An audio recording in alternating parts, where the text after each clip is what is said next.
Assalomu alaykum, hurmatli tinglovchilar. Bilasizlar, men notebook elimni yaxshi ko'raman, ko'p ishlataman. Sizlarga ham tavsiya qilganman, hatto bir ikkita video ham qilganman kichkina.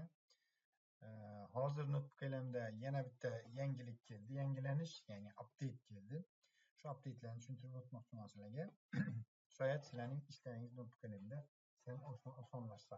Mana daftarimizni ochamiz. Amaliy ekonometikadan ishlagan daftarim bor. Men tayyor sizlarga ko'rsatish uchun shuni ochaman.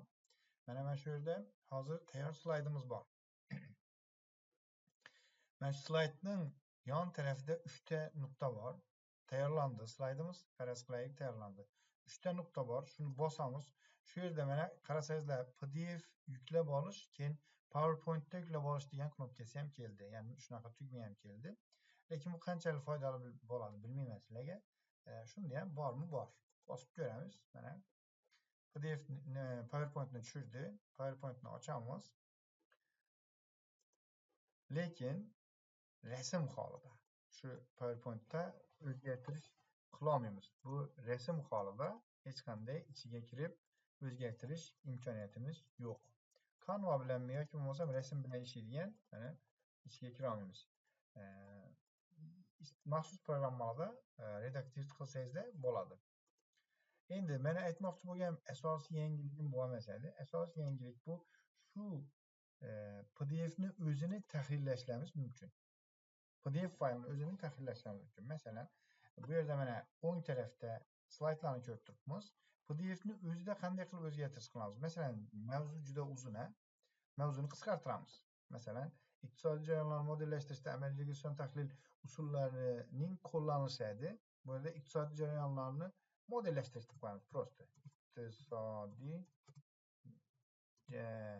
jarayonlarni modellashtirish deb qo'yamiz. Sirazi yozgandan sirazi nima qilmaymiz, yangi taqdimot yaratish qilmaymiz. Nimaga? Chunki u yangidan qiladi va ko'p vaqt ketadi bunga. Shuning uchun istagan slaydimizga o'tib, istagan nimamizni istagimizni yozamiz. Masalan, bu yerda menga hozir mundaricha nima deyotibdi? Gorizontal qilib qilingan. Menga vertikal bo'lishini yaxshi ko'raman men. Ro'yxat bo'lsin. Mundaricha ro'yxat shaklida bo'lsin.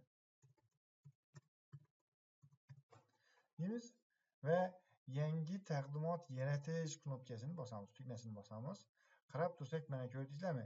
Eski slaydimiz turibdi, tamoman bizning istaklarimizga ko'ra o'zgartirilgan yangi slaydni qilishni boshladi.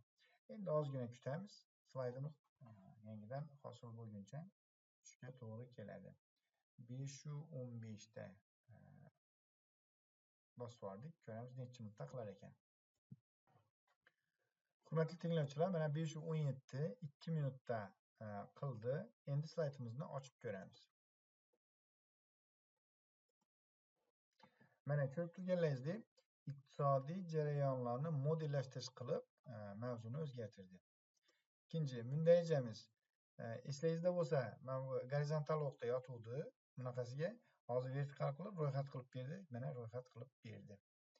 Ya'ni bu o'zgarish juda zo'r o'zgarish bo'ldi desam bo'ladi. Nimaga? Chunki PDF ning o'zida oldin bir rasm qiladigan programmalarda bir o'zgarish qilishimiz kerak edi. Hozir PDF ni o'zida tahrirlab tuzatish imkoniyatimiz paydo bo'ldi. Shuning bilan bugungi qisqacha life hackimiz tugadi, video darsimiz tugadi. Sizlarga videolarimiz yoqqan bo'lsa, like bosishni, obuna bo'lishni unutmang. Salomat bo'ling.